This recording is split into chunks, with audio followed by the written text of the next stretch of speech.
Alléluia. Je crois que le Seigneur nous a déjà bénis ce matin, il nous a parlé. Et ce que nous avons reçu, nous voulons le garder. Juste avant de commencer, nous allons juste courber nos fronts et demander que le Saint-Esprit, que Christ, que Jésus nous ouvre le cœur et qu'il nous remplisse pleinement et qu'il nous enrichisse par sa parole et par ses révélations qu'il nous fait. Seigneur notre Dieu, ce matin, c'est vrai que nous sommes là en ta présence et nous savons que tu es à côté de nous, tu vis en nous, Seigneur. Et Seigneur, nous voulons exprimer la vie en toi, Seigneur, la vie pleinement en Christ, la vie que tu nous as donnée, nous voulons la proclamer. Nous voulons dire, Seigneur, que nous vivons pleinement en toi. Et c'est à cause du Saint-Esprit que tu nous as donné et que nous voulons partager cette vie. Nous voulons que nous soyons dans la joie parce que tu nous as donné cette joie, tu nous as donné cette allégresse. Et dans ce lieu, c'est un lieu merveilleux, c'est un lieu où nous pouvons partager la communion fraternelle. Et nous savons tous que nous plaisons au cœur de Dieu ce matin, Seigneur, en étant là en sa présence, en l'honorant. Seigneur, que tu bénisses chacun d'entre nous ce matin, au nom de Jésus. Amen.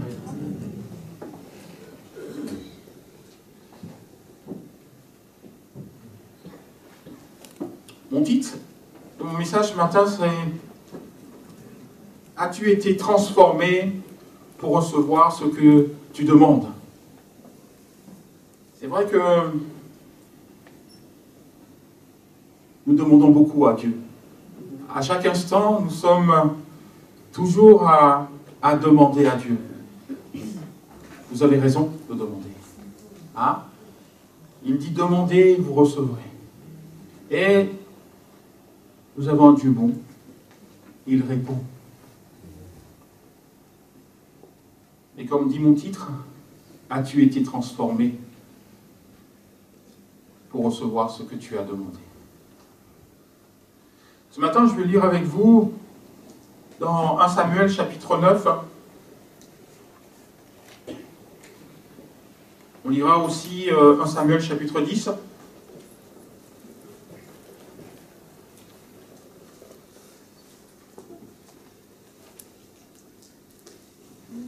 Ce matin, nous allons développer un peu la vie de l'esprit. Nous aimons savoir ce que Dieu veut dans cette vie, notre vie spirituelle, comment nous devons la partager, et quel est le moyen qui nous aide à grandir, à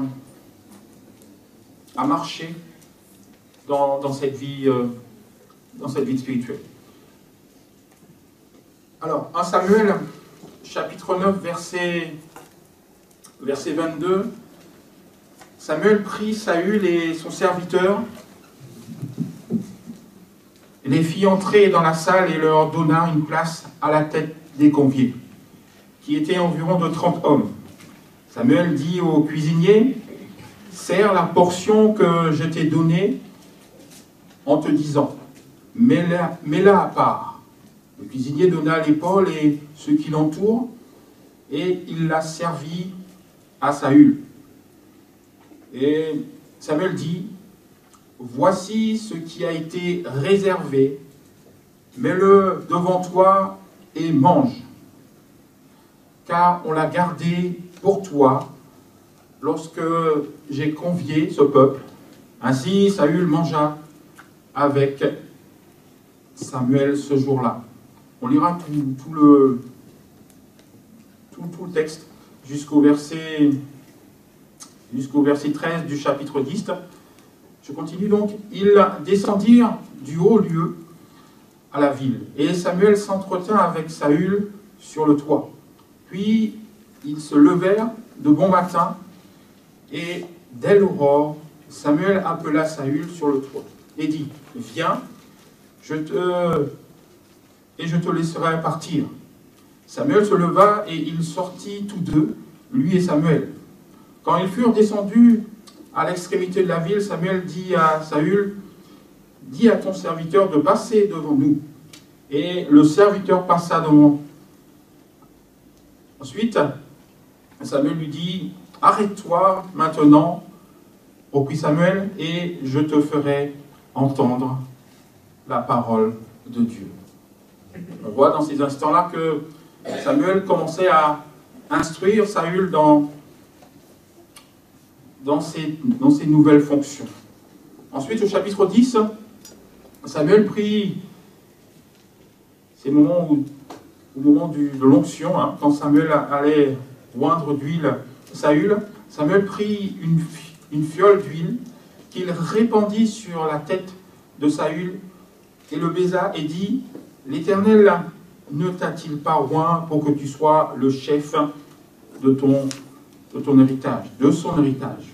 Alors, aujourd'hui, après m'avoir quitté, tu trouveras 2 hommes près du sépulcre de Rachel, sur la frontière de Benjamin, à Tchelsat. Ils te diront, les ânes que tu es allé chercher sont trouvés. Et voici, ton père ne pense plus aux ânesses, mais il est en peine de vous, et dit, que dois-je faire au sujet de mon fils? Alors c'est un terme que je vais appuyer tout à l'heure, je vais souligner. Il dit, de là, tu iras plus loin, et tu arriveras aux chaînes de Tabor, où tu seras rencontré par 3 hommes montant vers Dieu à Béthel, et portant l'un 3 chevreaux, l'autre 3 gâteaux de pain, et l'autre une outre de vin. Ils te demanderont comment tu te portes, et ils te donneront 2 pains que tu recevras de leurs mains. Ces hommes n'avaient pas les mains vides, ils avaient quelque chose à donner. Après cela, tu arriveras à Gibéa Elohim, où il se trouve une cargaison de Philistins. En entrant dans la ville, tu rencontreras une troupe de prophètes, descendant du haut lieu, précédés du luth, du tambourin, de la flûte et de la harpe, et prophétisant eux-mêmes. L'Esprit de l'Éternel te saisira, tu prophétiseras avec eux, et tu seras changé en un autre homme. Lorsque ces signes auront eu pour toi leur accomplissement, fais ce que tu trouveras à faire, car Dieu est avec toi. Puis tu descendras avant moi à Gilgal, et voici je descendrai vers toi pour offrir des holocaustes et des sacrifices d'action de grâce.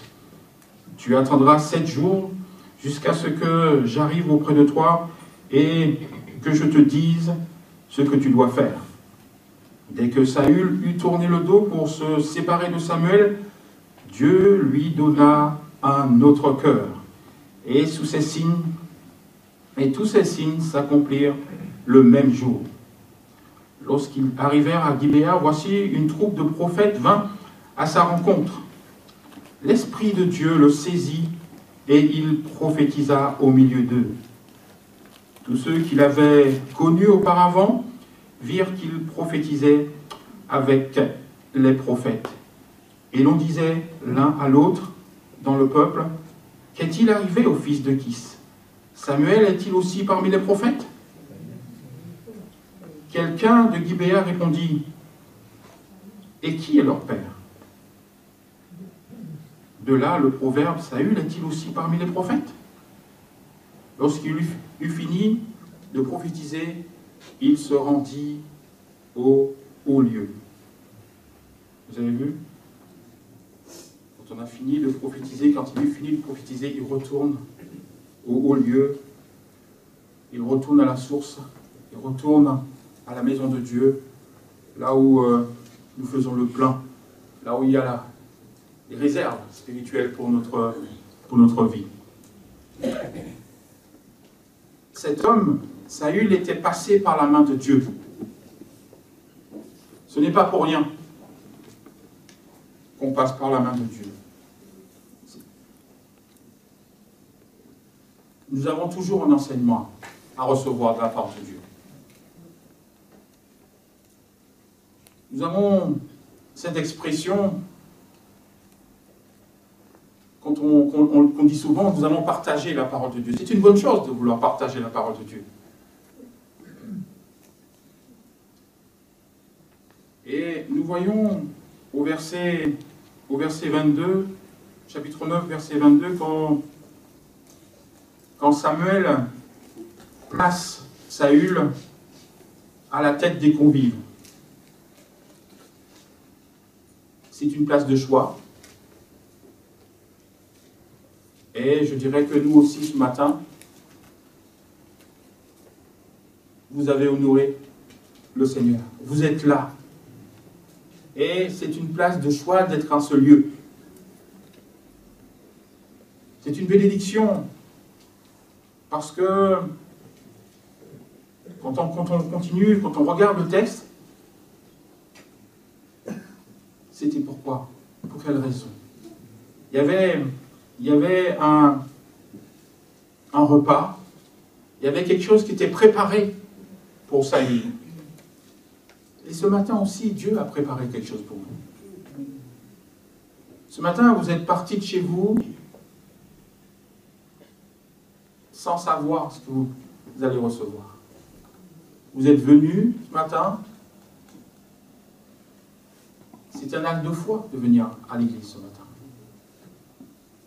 D'autres personnes vont autre part, peut-être voir un match, mais ce matin, vous êtes venus voir Jésus. Et Dieu nous dit ce matin qu'il a une part, une portion de grâce à vous accorder ce matin. Comme Samuel avait réservé, elle avait mis à part une portion pour Saül. Au verset 23, je vous le lis, il dit au cuisinier, mets-la à part. Le cuisinier donna l'épaule et ce qui l'entoure, il l'a servi à Saül. Et Samuel dit, voici ce qui a été réservé, mets-le devant toi et mange. Ce matin, notre repas, c'est Christ, c'est Jésus qui nous emmène. Et nous voulons nous délecter de la parole de Dieu. Nous voulons nous délecter de la révélation que Dieu met dans notre cœur. Parce que ce que vous entendez, ça nourrit votre cœur. Mais ce que révèle Dieu dans vos cœurs, ça, je ne le sais pas. Et c'est ça qui enracine la parole de Dieu dans votre cœur. Amen. Bien-aimés, ne croyez-vous pas que Dieu a vraiment réservé quelque chose pour vous ce matin?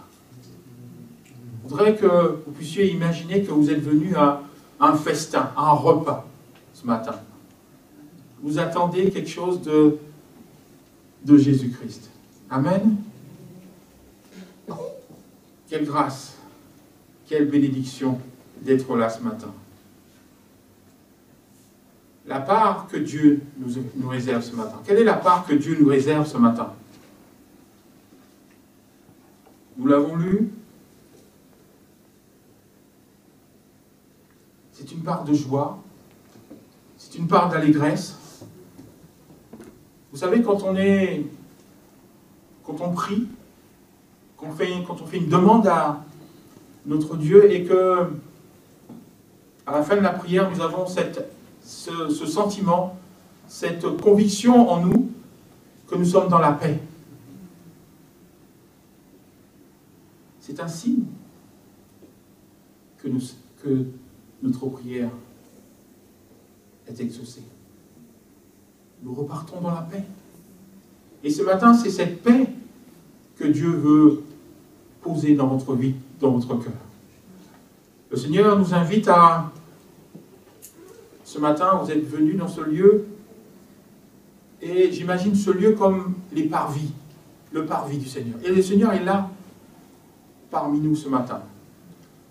Le Seigneur nous invite à entrer dans ce lieu. Et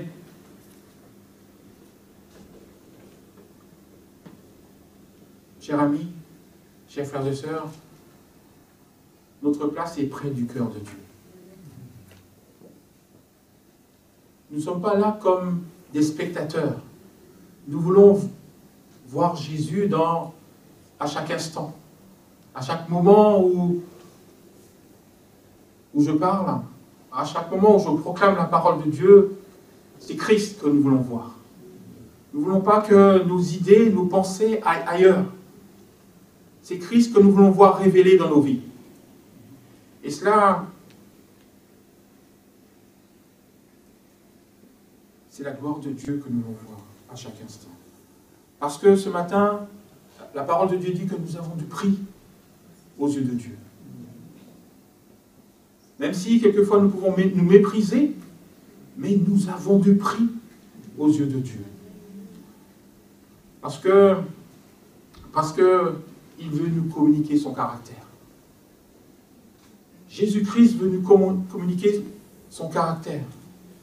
Parce qu'il veut nous transformer à son image. Il veut nous voir grandir à côté de lui, près de lui. Et pour cela, ce matin, il a mis à part quelque chose pour vous. Imaginez que Christ passe dans les rangs et vous sert votre part. Comme un gâteau, pour ceux qui sont gourmands.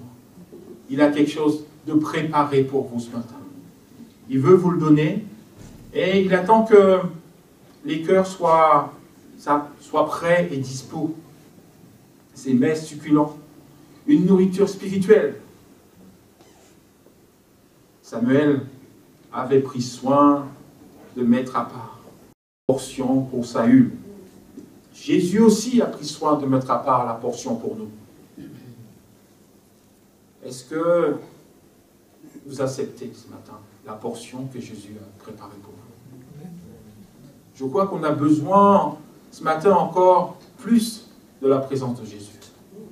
Quelquefois, nous nous sentons éloignés de lui. C'est un sentiment. Mais Dieu ne s'éloigne pas de nous. Il est toujours au plus près de nous.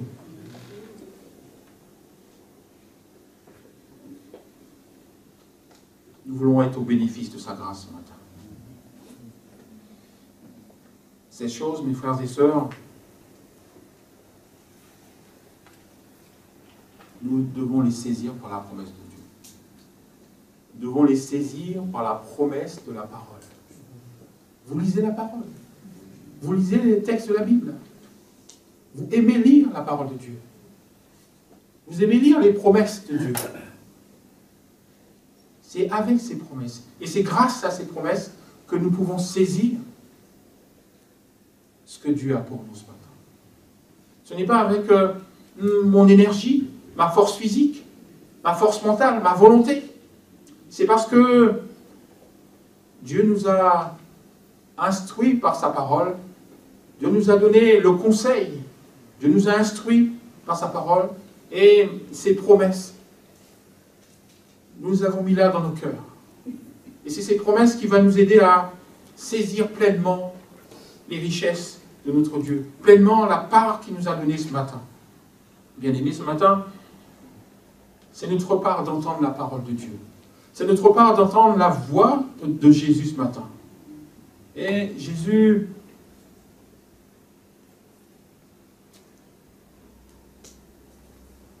est là. La voix de Jésus invite chacun d'entre nous. Est-ce que nous l'entendons ce matin? Quelquefois, nous avons cette lenteur dans notre esprit et nous entendons la voix, mais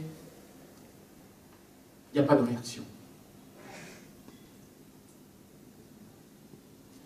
Nous allons continuer, nous allons voir comment cet homme, plus loin, comment cet homme Saül va être, j'utilise un mot fort, foudroyé par Dieu.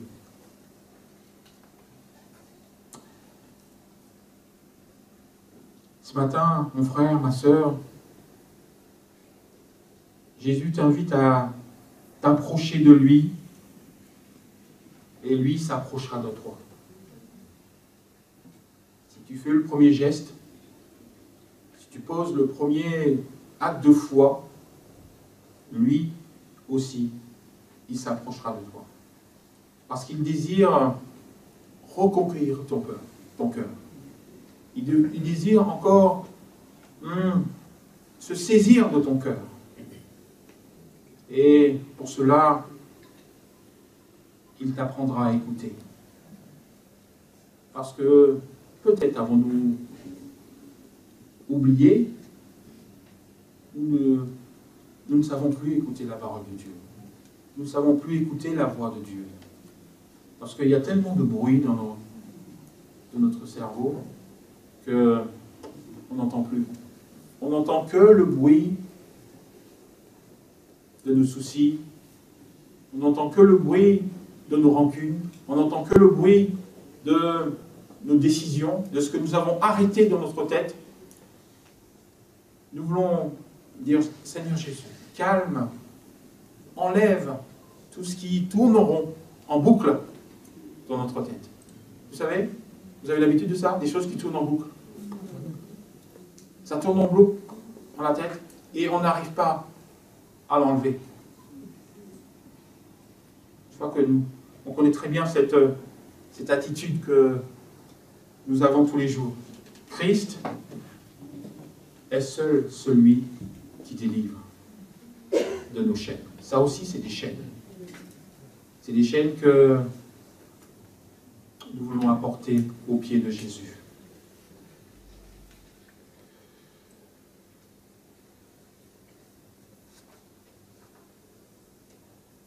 Le Seigneur nous invite à aller plus loin.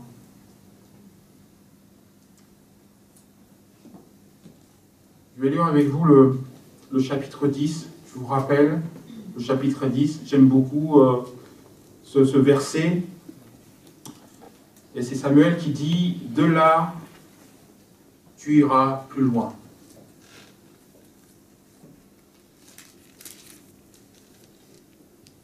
De là, tu iras plus loin.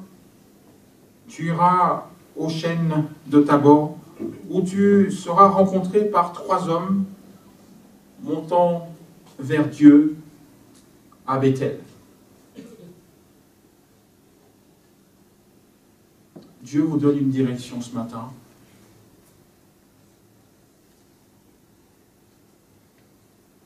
Si vous ne savez pas quelle direction prendre, Dieu vous parle ce matin.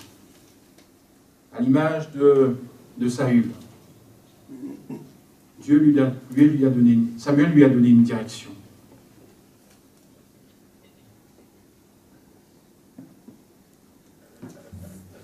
De là, tu iras plus loin. Mais aussi, c'est notre direction ce matin.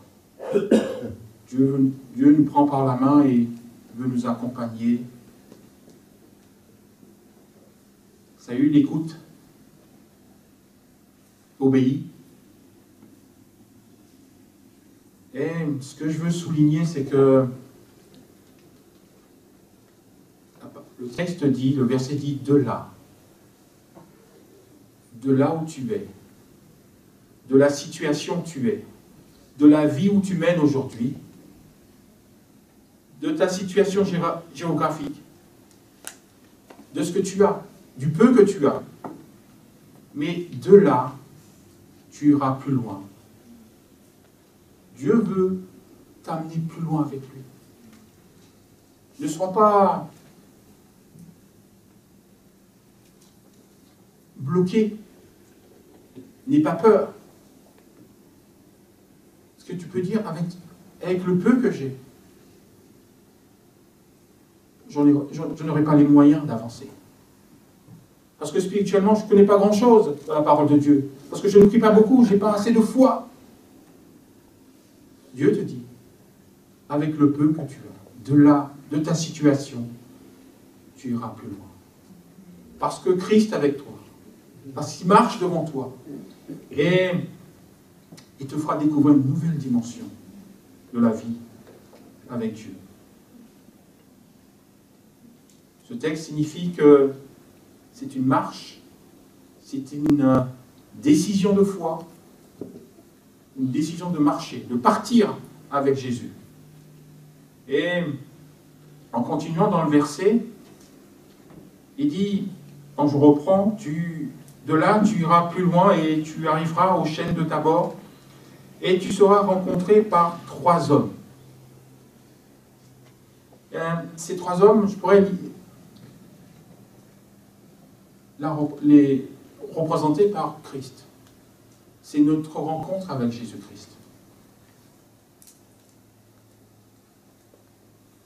qui a transformé nos vies. Il a changé ma vie. Il a changé votre vie, Christ. Et suivez-moi bien, avec Saül, Dieu avait un projet pour Saül. Et Dieu a un projet pour vous ce matin. Et Dieu veut vous équiper. La semaine dernière, avec notre frère, on s'est tous levés. Et certains ont reçu le Saint-Esprit. Certains ont été bénis. La main de Dieu. Dieu nous a visités. Et ce qu'il nous a donné, nous voulons le garder. Et non seulement le garder, nous voulons l'entretenir comme une flamme. Nous ne voulons pas le laisser s'éteindre dans notre cœur. Nous ne voulons pas laisser s'éteindre dans notre vie. Parce que c'est le Saint-Esprit qui est venu faire sa demeure en nous. Donc je disais donc que c'est une rencontre que Saül a faite avec ces hommes. C'est comme nous, lorsque nous avons rencontré Jésus-Christ, il a transformé sa vie. Mais, pour revenir au texte, lorsque Saül rencontra ces prophètes, il y a quelque chose d'extraordinaire qui s'est produit. Cette communication, cette rencontre. Lui, il ne prophétisait pas. C'est lorsqu'il a rencontré ces hommes, il s'est mis à prophétiser. Il est entré dans une nouvelle dimension spirituelle. Alors l'Éternel, Dieu va lui faire vivre une expérience nouvelle.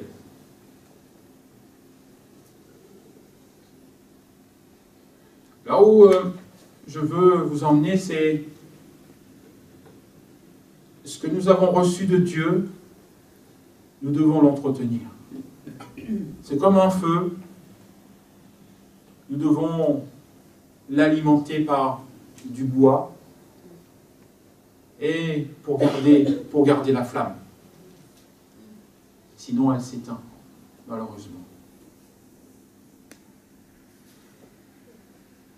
Ce que nous avons reçu de Dieu, gardez-le sur votre cœur. S'entretenir de la présence de Dieu, désirer sa présence, rechercher sa présence. Seigneur, notre cœur brûle pour toi ce matin. Comme un feu intérieur. Ce que je veux vous dire ce matin, c'est que lorsque vous êtes levé dans la prière, lorsque vous avez décidé de venir à Christ, vous avez fait un choix, le Saint-Esprit vous a visité. N'oubliez pas ces instants. Mettez-les à part. C'est Dieu qui vous a visité encore. À chaque instant que Dieu vous visite, alimentez ce feu. Alimentez ce feu par la parole. Alimentez ce feu par les prières. Alimentez ce feu par les parler en langue.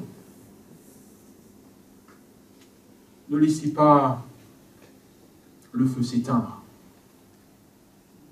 Et sur le choix de ce mot « s'entretenir des choses de Dieu », je crois sincèrement que si dans ce lieu nous étions en louange, certains parlaient en langue, et si quelqu'un entrait dans ce lieu, quelqu'un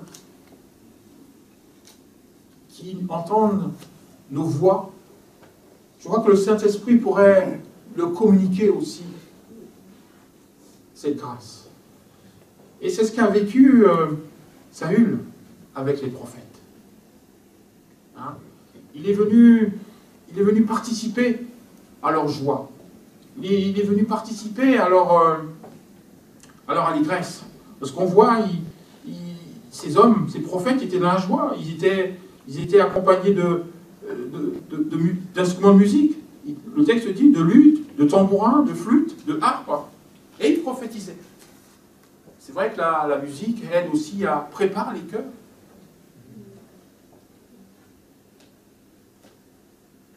Ne restez pas à l'écart. Venez. Venez avec nous. Ceux qui cherchent le Saint-Esprit, ceux qui cherchent à prophétiser. Je crois que tous ensemble, lorsqu'on est tous ensemble, Dieu communique aussi.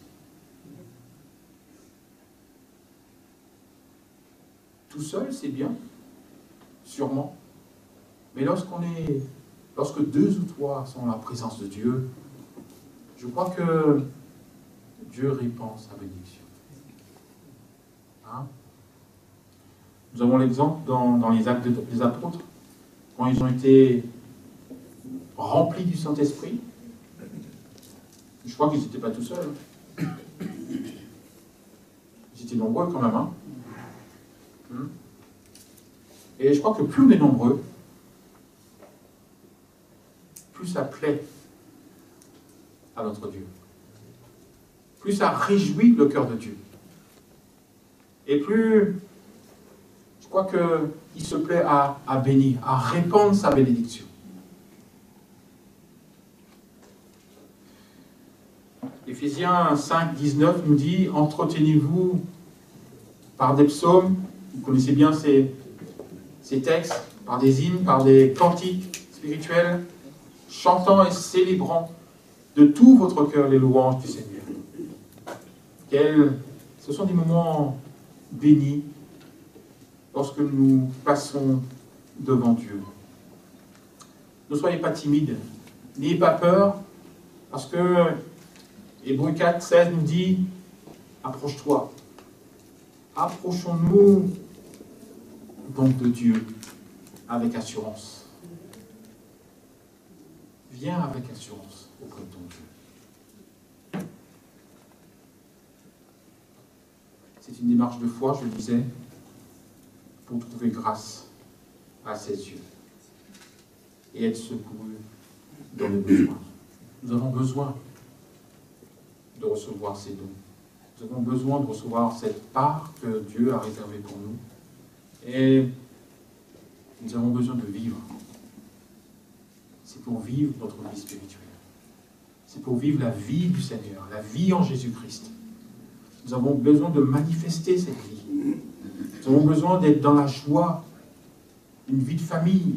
Hein, imaginez-vous une vie de famille, le papa, la maman, les enfants et tout ça. Il y a de la vie dans la famille. C'est cette image-là que je veux vous communiquer, c'est que dans la famille de Dieu, lorsque tout le monde est là, ça communique cette joie. Et le Saint-Esprit comble tous les cœurs. Approchons-nous, dit la parole de Dieu, avec assurance et sans crainte. Parce que Jésus a nous communiqué cette joie. Je veux juste souligner avec vous l'expérience de Saül. Il a été foudroyé, je dirais, 2 fois. Le texte dit, au verset 6, « L'Esprit de l'Éternel te saisira, tu prophétiseras avec eux, et tu seras changé en un autre homme. » Vous n'avez pas envie de changer? Vous avez envie de rester comme là?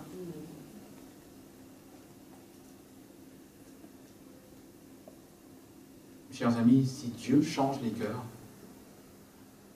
si Dieu vous change vraiment, vous serez une nouvelle nature. Vous ne pourriez plus penser comme vous pensez aujourd'hui, avec vos haines, vos rancunes, vos murmures. Lorsque Dieu change, la vision de notre cœur change vraiment. Et Dieu ouvre un boulevard dans notre vie. Et tous nos soucis de santé, de travail sont résolus. Même si nous les voyons dans nos grands yeux. Mais Dieu trouve la solution pour nous. Vous avez multiples témoignages qui disent ça c'est impossible, je ne m'en sortirai jamais. Il y a toujours une solution. Sauf que nous ne la voyons pas. Parce que nous avons la tête baissée dans le problème, dans le problème. Nous sommes renfermés sur nous-mêmes. Nous pensons qu'à nous. Nous pensons qu'à notre intérêt. Dieu a une vision beaucoup plus large de notre vie.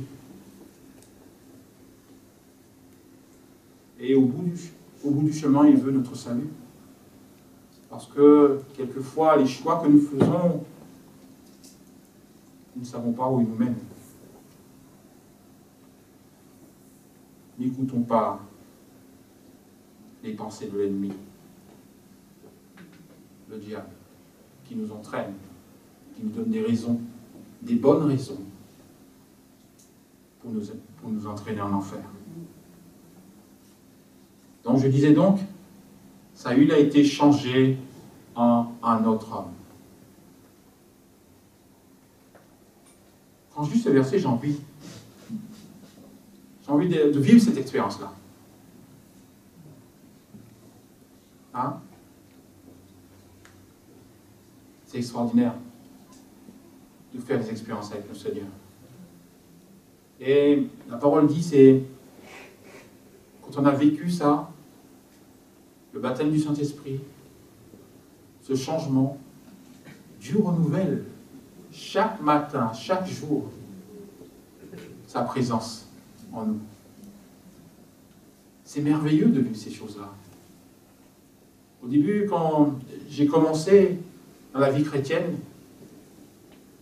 j'étais adolescent et je voyais les frères et sœurs vivre ces choses-là et ça me donnait envie de vivre comme eux. Je me disais, j'ai envie d'être comme ce frère. J'ai envie de vivre ce qu'il vit. Et j'y arrivais pas. Je faisais que constater, toujours spectateur des choses de Dieu. Et ça me dérangeait. Je me disais, pourquoi je viens à l'église si je ne peux pas vivre comme eux, ce qu'ils vivent? Je me disais, j'ai un problème. Je veux vivre comme eux, je veux vivre cette expérience. Et le jour où le Saint-Esprit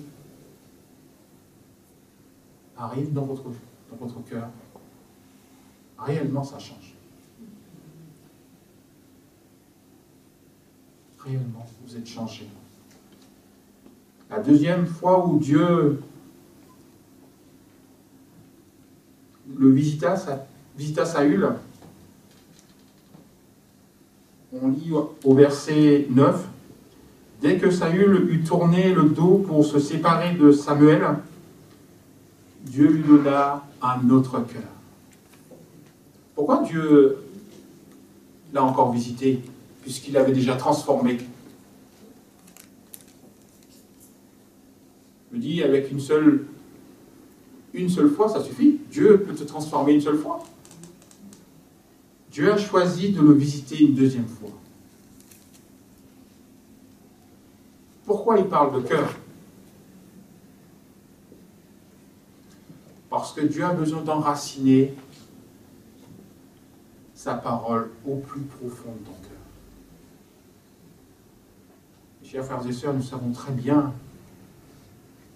que nous avons vécu, nous connaissons, nous avons connu des personnes qui ont été guéries, qui ont été visitées, et demain ils ont quitté le Seigneur. C'est pas vrai? Vous me direz, pourtant, Dieu les a visités. Dieu les a guéris. Gloire à Dieu. Mais ils ne sont pas restés attachés à Dieu. Pourquoi? Pourquoi ils ne sont pas restés attachés? Pourtant, la puissance de Dieu était sur eux. Dieu s'est manifesté dans leur vie.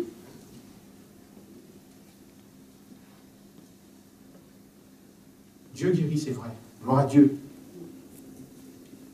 Mais toujours ce que Dieu veut aller plus loin avec toi. De là, plus loin. Dieu ne veut pas te lâcher. Même si tu le quittes, il a toujours un œil sur toi. Parce qu'il sait qu'à un moment donné, tu vas crier « Seigneur Dieu, au secours, je crie à toi. Je t'ai abandonné. Je t'ai oublié. Viens à mon secours. » Combien de fois on a oublié Dieu et on ne voulait plus entendre parler de lui. Et d'un seul coup, dans les problèmes, on crie à Dieu. C'est pas vrai? On l'a tous fait. Parce qu'à un moment de notre vie, c'était difficile. On n'accepte pas les choses. Il y a un refus. Et Dieu intervient dans sa vie encore plus en profondeur.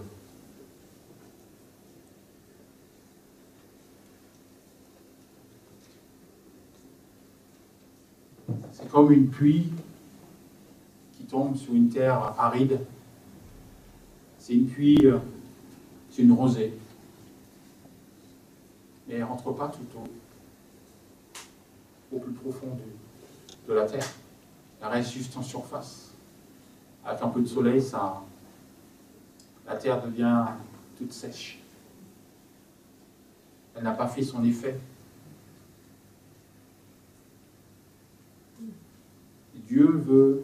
Jésus veut que tu sois pleinement à lui. Pas à moitié, pas à 30%, pas à 20%, mais pleinement. Que tu sois pleinement Jésus-Christ. Ce matin, c'est ce miracle que Dieu veut faire dans ta vie.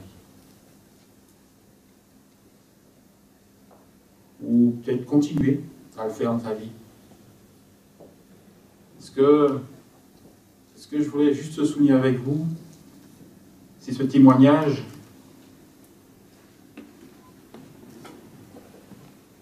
de son entourage, qui est important. Hein? Les gens d'alentour disaient, qu'est-il arrivé au fils de Kis? Saül est-il aussi parmi les prophètes? Et juste avant, au verset 11, tous ceux qui l'avaient connu auparavant virent qu'il prophétisait avec les prophètes. Tous ceux qui l'ont connu auparavant. Ça veut dire quoi, ça? Ça veut dire que ton entourage avait l'œil sur toi. Ils ont bien vu que tu as changé. Tu n'es plus le même homme, la même femme. Tu as changé de caractère. Tu as changé de vie. Il y a un témoignage qui est rendu. Et ce témoignage, c'est le témoignage de Christ. Ces personnes voient aussi le changement par l'intermédiaire de Christ. C'est l'image de Christ que vous renvoyez à ceux qui vous regardent, qui vous observent. Amen.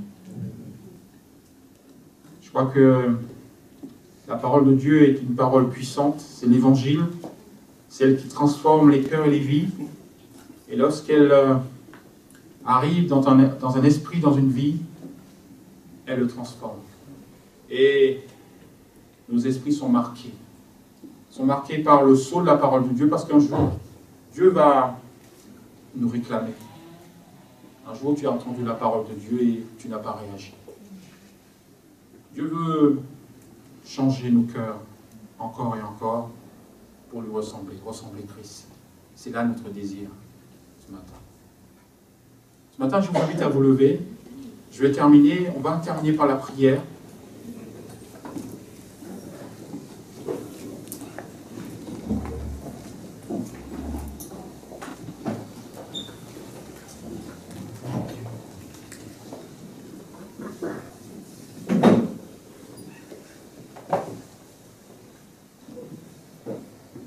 Je vais demander si quelqu'un veut qu'on prie pour lui, pour que son cœur change à l'image de Jésus-Christ. Qu'il lève la main et toute l'Église va prier ensemble pour que Dieu puisse, je vous ai vu, merci Seigneur, que Dieu change nos vies. Nous avons vraiment besoin de changer. Jésus revient bientôt et nous avons besoin que nos cœurs soient à son image. Je demandais que tous ensemble nous puissions prier avec moi. Seigneur notre Dieu, je veux t'apporter ces âmes qui ont fait cet acte de foi, Seigneur, cette démarche de foi. Et Seigneur, nous savons que tu es un Dieu puissant. Nous savons que tu es un Dieu d'amour. Tu es un Dieu qui répond encore aux prières des cœurs. Tu vois jusqu'aux profondeurs de notre cœur, Seigneur.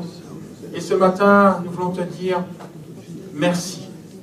Merci pour ton Église, merci pour ses choix, merci pour nos vies, Seigneur, parce que nous voulons vivre encore cette vie avec toi, Seigneur, notre Dieu. Seigneur, sois béni, sois loué ce matin, parce que tu nous as enrichis, parce que tu nous as fait du bien, Seigneur, ce matin. Et Seigneur, que cette bénédiction, nous puissions la partager. Partageons-la, Seigneur. Partageons avec nos frères et sœurs, avec ceux qui ne te connaissent pas, Seigneur. Seigneur, tiens, répands ton esprit, Seigneur, dans le cœur. Répands ton Saint-Esprit dans les cœurs, Seigneur. Oh, Seigneur, sois béni et loué. Au nom de Jésus, Amen. Amen. Alléluia. Je laisse la place à notre pasteur Léon.